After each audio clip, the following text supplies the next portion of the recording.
All right, good morning, everyone. Welcome to the first presentation of the day. There will be one more after this, but I want to get us started so we can keep it moving. We are here for peer support, brain health, and the nervous system's response to stress and vicarious trauma. Our speakers today are Jim Vanish, Brian Flynn, and Melinda Vick. So we're in here for an hour. After that, we'll have a short break, and then we'll jump into our second presentation of the day. I want to introduce them, let them get started, because we have a lot of good information to share. Thank you. Thanks, Jules. Can everybody hear me okay? Yes. All right, perfect. So, good morning, I'm Melinda Vick. I'm a Community Corrections Representative 2 at the Office of Probation and Correctional Alternatives at PCJS. I oversee 10 out of the 20 county reentry task forces. For those of you that don't know, the task forces serve those that are initially coming home from incarceration, and they work with them to be able to be successful upon release. But part of what I do is also helping my coordinators and case managers be healthy and work with people that are constantly dealing with suicide, overdoses, child abuse, domestic violence, and watching my coordinators struggle with that, I've seen a lot of issues and trying to keep them in the job and keep them healthy. So we work with a lot of different populations. I know this is law enforcement focused for the most part, but we also work with probation officers, parole officers, corrections officers. So just really quick to poll the room. Who do I have in the room? Who's law enforcement? Who's probation? Who's parole? All right. Who's corrections? Inside. All right. Perfect. Did I miss anybody? Do I have community corrections? All right. Yes, I do have some OPCA. Some of my coworkers are here. It's okay. We pay you well to come and support us today. But we actually have an awesome turnout, so thank you everybody for coming today. We have a lot of great information. I decided to not do this alone. I decided to bring in the experts on this. So I'm going to turn it over to my friends Jim and Brian, who are from United.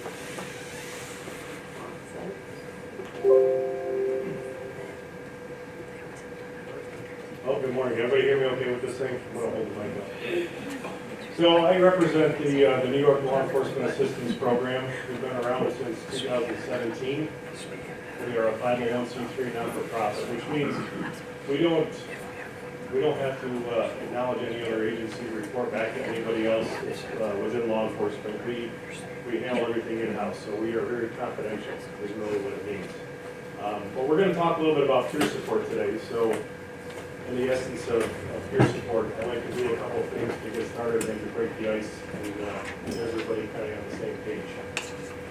Don't do anything until I tell you to, but in a few minutes, I'm going to kind of walk you through something we do in peer support, and it's just kind of to set the tone. I'm going to have everybody stand up for a second. You're going to close your eyes. You're going to hold the hand of the person next to you on either side, and I'm going to walk you through a little bit of guided meditation. So can everybody stand up for me real quick? I'm just kidding. Sit down. I would never.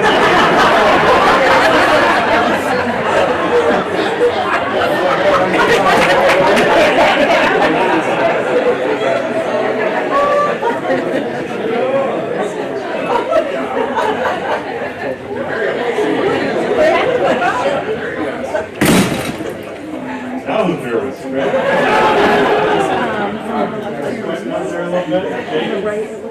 I did the exact same thing 2 years ago when I was presenting to the chiefs of police in New York State. You should have seen the reaction they gave me when I wanted them to all get up and hold each other's hands.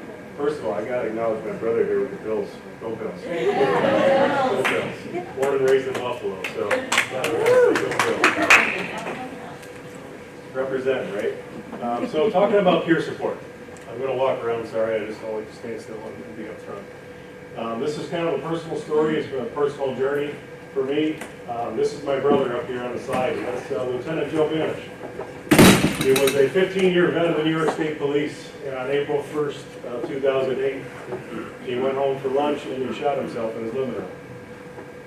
And I was lucky enough to respond and to go and help clean up my brother before my parents and my family showed up on scene. What I found out through this whole thing was that there wasn't a lot of help. There wasn't a lot of help for cops. Now, I just retired in March of this year with 27 years on. It's enough time. Yeah, you can clap for that one. I made it out of it. It wasn't easy. deep, and I didn't know if I would be able to make it out of there, especially going through this many years ago. But what I found out after my brother's suicide was there wasn't a lot out there for me. I struggled by myself. I didn't want the stigma attached to me. My little brother's a trooper in Virginia as well. So it's a whole family of law enforcement. And I told him the same thing that I believed. I said, Mike, you've got to get back to Virginia, and you've got to get back to work as soon as possible so this doesn't stick to you. And he did. And so we both struggled all by ourselves, and that, a couple nights a week we'd get drunk, call each other on the phone, cry, didn't know what else to do, didn't have anybody else to talk to. After a couple of years of this, finding out that pretty rapidly it didn't work out very well for me, and I went down a pretty dark road. I finally reached out for some help, and I got a hold of somebody. Believe it or not, I ended up talking to a psychologist. And in our line of work, that's like a no-no, or at least it was back in 2010 when I went. So I was pretty scared. I did it without my sheriff knowing. I did it without any peers knowing. I did it in secret. Anything that was covered, I would cover out of pocket because I didn't want my insurance company to know, because I was so deathly afraid that me talking about what was going on with me was going to get me locked up or fired. They were going to take my guns. I wouldn't be a cop anymore. That's all I knew. I've been a cop since I was 20 years old. That's all I knew how to do. And I was afraid they were going to take that from me because of something that happened on the job. Because it wasn't just my brother's suicide. I've been a cop for over 10 years at that point. And it was all those things that were adding up. And it was just a straw that broke the camel's back. Like many of you out there who've been in law enforcement, we see and we do a lot of things that most people don't see and do. We need to have an outlet, and it was pretty evident that there was not a lot out there for us to have an outlet. So once I got some help, I started developing my own peer support team. And I started developing peer teams and getting resources throughout the state. Then I started traveling around outside of the state, and I ended up doing this stuff all over the country because I found out pretty quickly that I wasn't alone. I wasn't the only cop, I wasn't the only first responder that was struggling, that was going through these things because we're responding to these heinous events that most people don't ever see. So, as I've been traveling around and doing this stuff and talking about suicide and law enforcement, some things have been changing in our culture since I started doing this stuff. Some of the things that are good, and some of the things are still not changing fast enough. The life expectancy of law enforcement in the United States is 58 years old. That's not fair. A lot of it is because of the trauma that we hold inside, that we never go and get help for, because the dopamine, the cortisol, the adrenaline that keeps on dumping into your body every time you go to these calls is killing you. It's a silent killer. We die from heart disease more often than anybody else would, I think, of any other profession in the country. And a lot of this stuff can be mitigated, believe it or not, through peer support, through helping each other out, by developing your own teams, by finding and getting some good training, identifying people who are in need of help, getting them the resources that they need, and working them through these situations that could potentially become fatal. I have, since I retired, and I've been working on something for many years now, but a couple of things. In New York State, we don't have confidentiality within peer support. So, when you go and talk to an attorney or your doctor, there's that client privilege that you talk to and they can't say anything. It's been a real problem in New York State because there's about 18 other states that have it, and they can go and you can talk to another peer, and that conversation is privileged. You can't be subpoenaed, you can't be asked to talk about it. It's been a big hurdle for us in peer support to try and get over. I've been working on a bill for over, I think it's almost 8 years now in New York State to get that passed here. Finally, we have it in place, and it looks like it's going to pass in January. You can follow along with it on your phone. It's called the Lieutenant Joseph Banish Mental Health Act of New York State.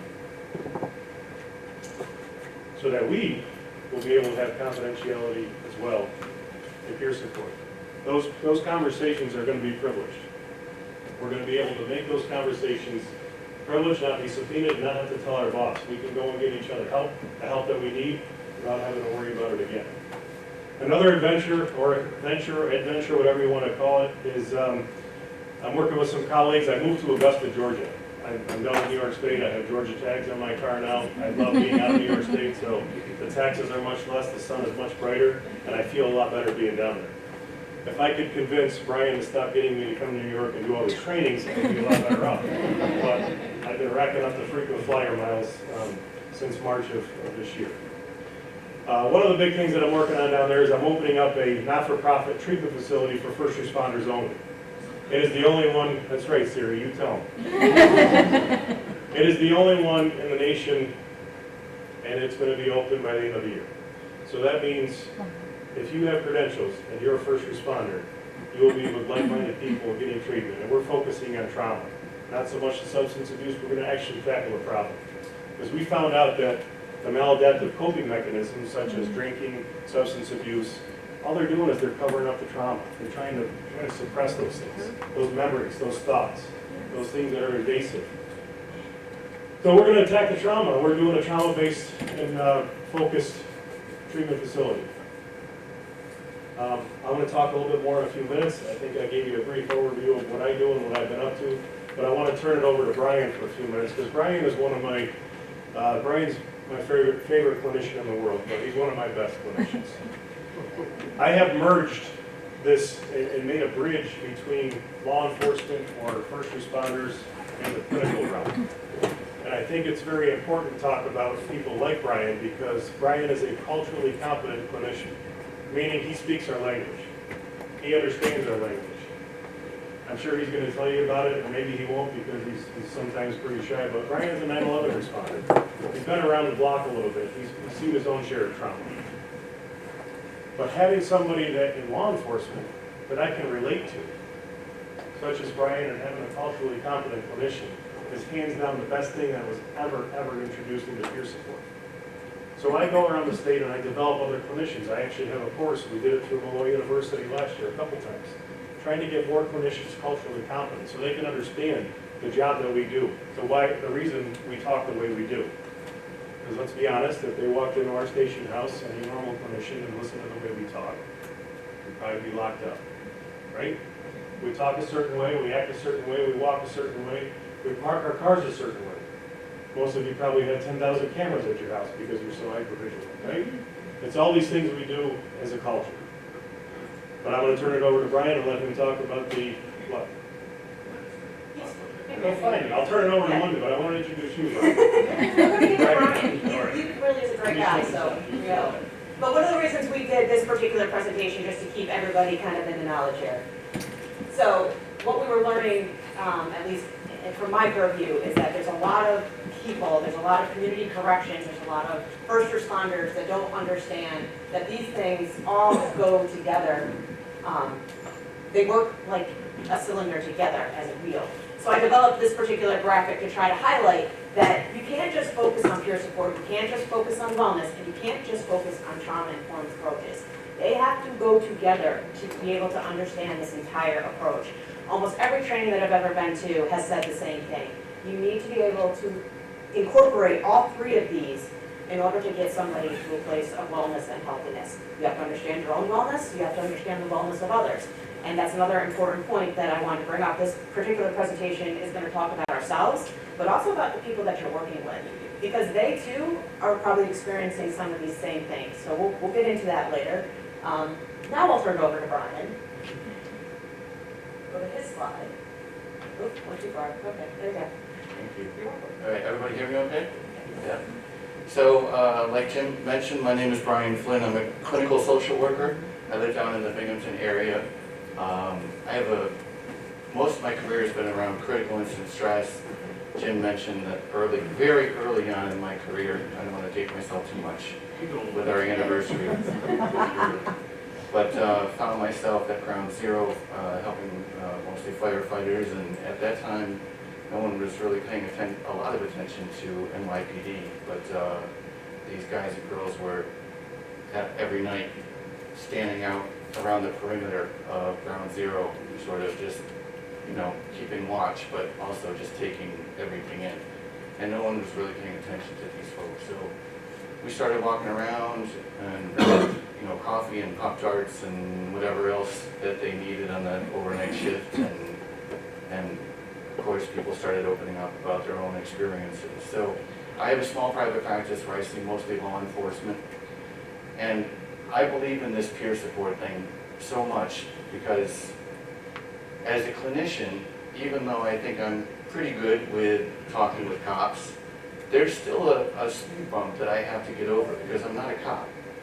And so there is something that I have to do to build that trust and rapport, where in peer support, you have this implied empathy, which I really appreciate that term because it's there.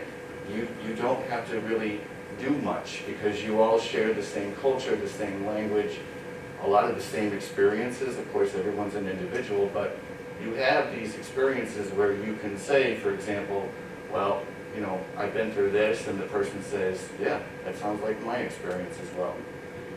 I believe, even though I went to school and got a degree, and I think I'm a fairly competent clinician, I believe that the majority of the stuff that you and your peers are going through, 95% of it, it's better if they see you than if they even sometimes see me.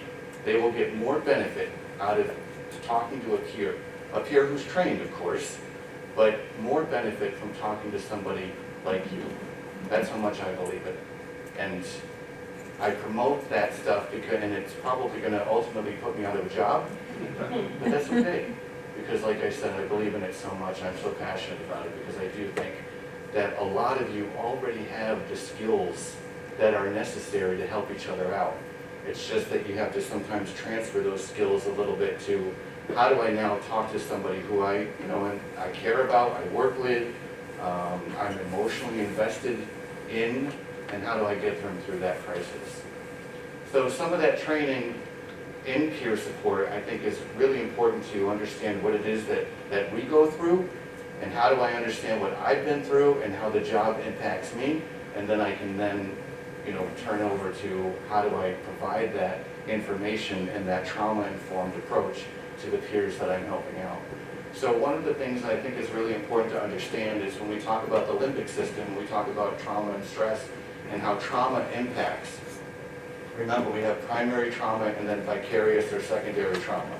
So primary trauma is, for example, you're on road patrol and you go to an MVA and you see the carnage, for example, and you're experiencing that, all the sights and the sounds and the smells of that, that's primary trauma. Vicarious or secondary trauma is if you're working with somebody who's incarcerated and you're talking to that person, you spend time with them, you hear about maybe the years of intergenerational trauma or the abuse that they endured, and you're hearing that story, and that stuff is seeping into your skin and bones, just like if you were to see a dead body on the street, for example. Which one do you think is worse, primary or secondary or vicarious trauma? Oh, so it's kind of a trick question, because it just depends on that person's experience. Both have the potential to have a great impact on you. So one isn't worse than the other. So what happens is when we are exposed to that much trauma, remember that what you all do is not what the human experience was meant to be. Most first responders, and especially law enforcement, are exposed to more trauma in 6 months on the job than most civilians are in a lifetime. In a lifetime. Anybody in here have more than 6 months on the job? No? You all are very fresh and new. Right, so that's all, you're already done. You got more than 6 months on the job, you're done as far as most civilians are concerned. Where does all that trauma go? Well, we work in a culture where you're not encouraged to talk about it. So what happens though, is that many of us have overactive amygdalas. The amygdala is part of the limbic system, and the amygdala is the smoke alarm of our brain. And that's the thing that tells us, hey, it's either a perceived or real threat. And in milliseconds, your amygdala starts to recognize threats. And when I say threats, I mean, of course, stuff that sometimes we are impacted by in our personal lives, but even in work, with all of the trauma that you're exposed to, your amygdala isn't necessarily smart enough to understand, oh, this is work and this is home. All of it's trauma.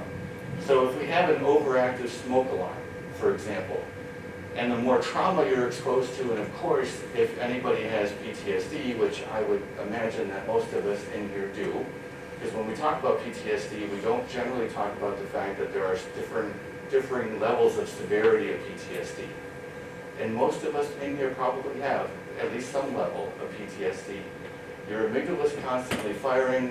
What happens is it makes our hippocampus, which is in charge of a lot of things, but one of them is sort of memory retrieval and memory storage. It makes the hippocampus underactive. One of the jobs of the hippocampus is to keep this amygdala in check. So if your amygdala is constantly firing, what happens, and we can see this now on an MRI, is that people's hippocampi get smaller and more underactive. There are lots of ways, including peer support, to, for example, strengthen the prefrontal cortex, which in turn can quiet this sucker down. Next. Excellent. Yeah.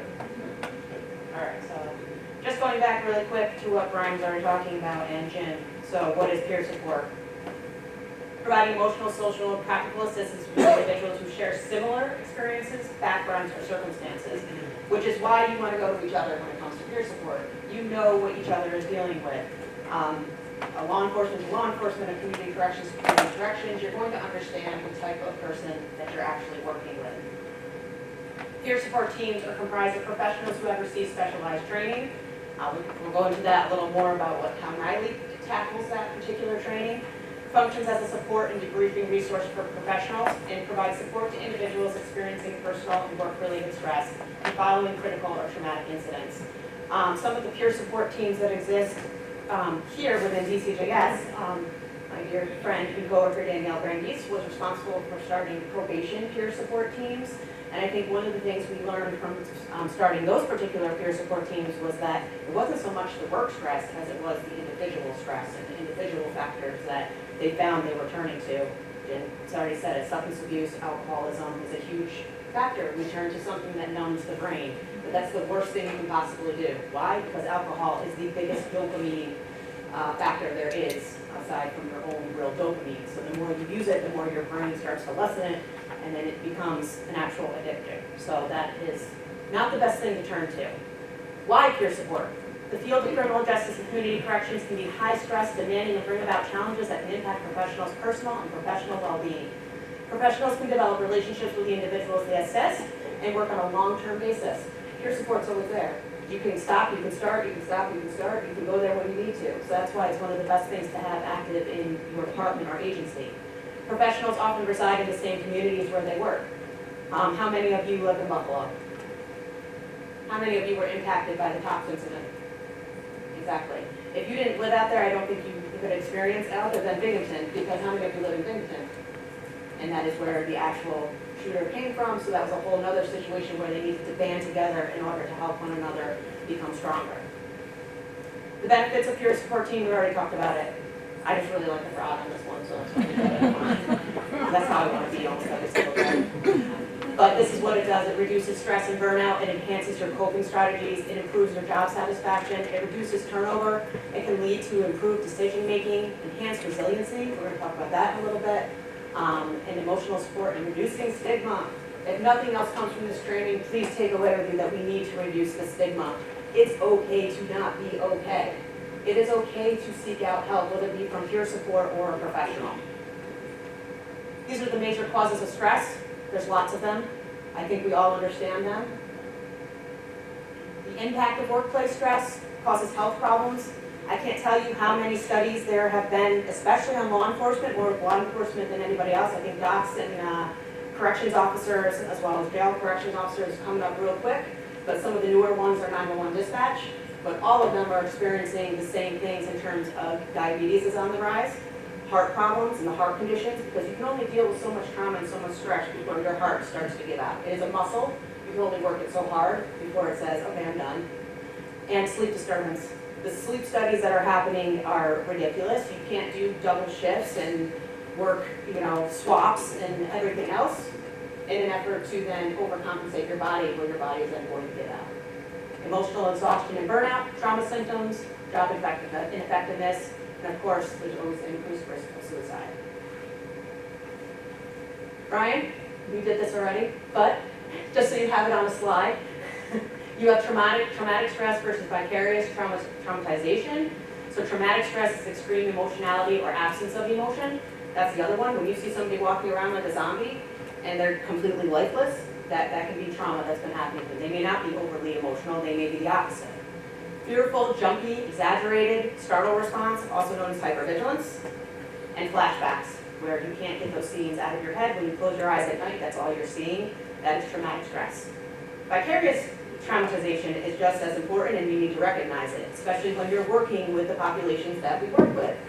Overly involved with or avoidance of the victim or survivor, the hypervigilance and fear for one's own safety, the world no longer feels safe to you, and people can't be trusted. Become very, very guarded.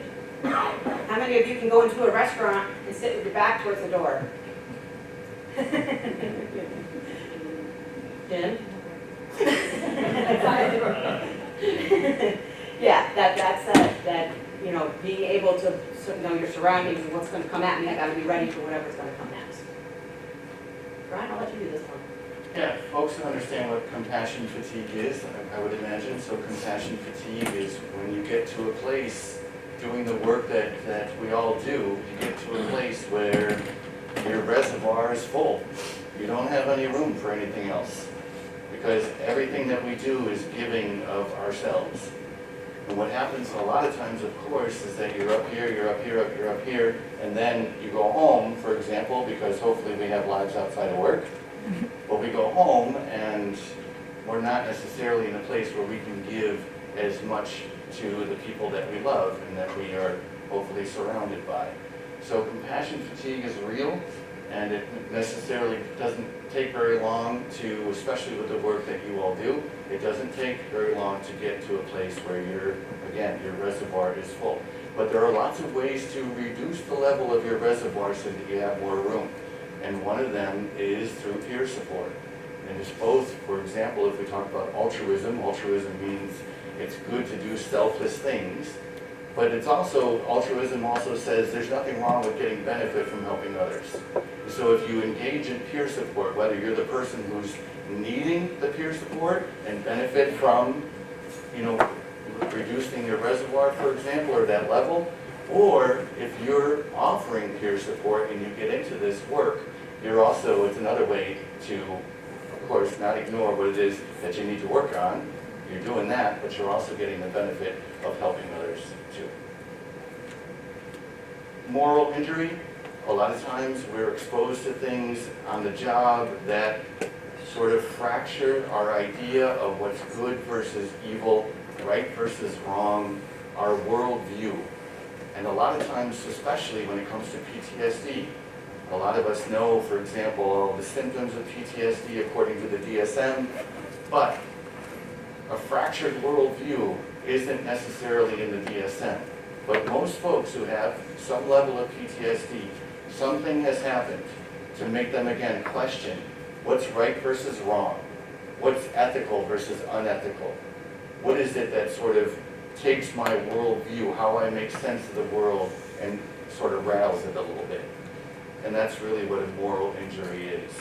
My morals, think about it, my morals have been injured in some way. And now I'm kind of, whether suffering from the impact of that or whatever it might be. I just want to really quickly go even a step further. So my first job coming into the industry, I was a child protective caseworker. Any CPS workers in the house? Yeah, I know I have a couple. So being 23 years old coming onto that job was probably one of the most interesting. I remember in the interview, my boss at that time said, "This is going to be the hardest job you will ever have." And I thought, I could have saved the world. What are you talking about? Coming out of college, first job, I'm ready to go. Let's go save some kids. Well, it wasn't long until that happened to me very quickly, because I had all of these kids injured, neglected, emotional abuse. And then what could I do about it? Absolutely nothing. Why? Because the law says you can only do X, Y, and Z if you have X, Y, and Z. Then the law, social services law is very specific about how you can remove the kids. So that whole Superman, Superwoman cape came off real quick when I had to learn how to work within the system. But it was like, damn, I can't take this kid from these parents with all this filth and all this stuff going on. it was really quick that I had to learn that my morals were being injured, but how to work through that and how to still be able to do the job. So it's a real thing, and when you think about it in your own world, you can apply it. Talked about this already too a little bit, Brian, but this is what the brain looks like. I really like this picture. Those of you that know me know that I'm a brain geek, and the only reason I believe in a lot of the stuff that I'm up here talking about is because I did a lot of research and a lot of reading on the brain. I'm one of those people that I'm like, the proof is in the pudding. Show me why all my trauma is affecting me, okay? All right, well, here's a picture. So here you go. This is what an unstressed brain looks like, and this is what a stressed brain looks like. And trauma can cause changes in your brain structure. It can actually shrink parts of the brain if you've had too much trauma. It can affect your decision making, your emotional regulation, your reasoning, and ultimately when we come to the end of the day, we are cavemen at heart, and our brain has been developed to run from a threat or survive from that threat. So behavior equals survival, and if you don't get that regulated, you're not going to trust anyone, and all you're going to do is look out for yourself. The brain doesn't know any difference. All it knows is to keep you alive. That's its primary function. Yep, and so along with that, if you think, for example, about a veteran who is, hiding in his basement on the 4th of July, what's interesting is that typically you can talk to those folks and you can try to reassure them and understand that you're not in battle, you're not in combat zone, you're here, it's the 4th of July, these are fireworks, but like Melinda says, that's not what the brain recognizes. The brain sees a flash of light, a loud boom, and it tells that person, you need to either do this or you need to run, because that's how we stay alive. And that's what can happen with an overactive amygdala like I talked about. The amygdala fuels our sympathetic nervous system. So when you're exposed to any kind of threat, again, real or perceived, what happens is your body figures out fight or flight. What do I need to do? Well, my lungs need to fill with air, my pupils need to dilate so I can focus and concentrate on what that thing is to either fight it or run away from it. Now, it's sort of the opposite or the antagonistic to the sympathetic nervous system is our parasympathetic nervous system. And they say, for example, that the parasympathetic nervous system is responsible for up here, rest and digest, feed and breathe. All those things sort of take a back seat, again, to somebody who has an overactive amygdala, somebody maybe who has PTSD. And if you look what that says, rest and digest, feed and breathe, rest. So we know that a lot of us don't sleep good, right? Sometimes we go to lay down at night, we have racing thoughts, for example, or whatever else that's keeping us awake. So that's the rest piece, we're not doing very good there. The digest and feed piece, we know that trauma can cause a lot of GI problems for folks. So a lot of us have, whether either underactive or overactive GI problems, GI issues. And then the last piece, breathe. So sometimes, for example, PTSD or overexposure to trauma can cause things like low libido, sexual dysfunction, that sort of thing. And I already talked about the underactive hippocampus. A lot of that, again, is from cortisol and adrenaline racing through our bodies. Many of us have so many of those chemicals going on. Again, this is not something that sort of, but however you believe we got here on the earth, whatever form you believe in, that's not what humans were made to have to endure. And you're exposing yourself to that, some of you on a daily basis. So this is what a healthy nervous system, oh, go ahead.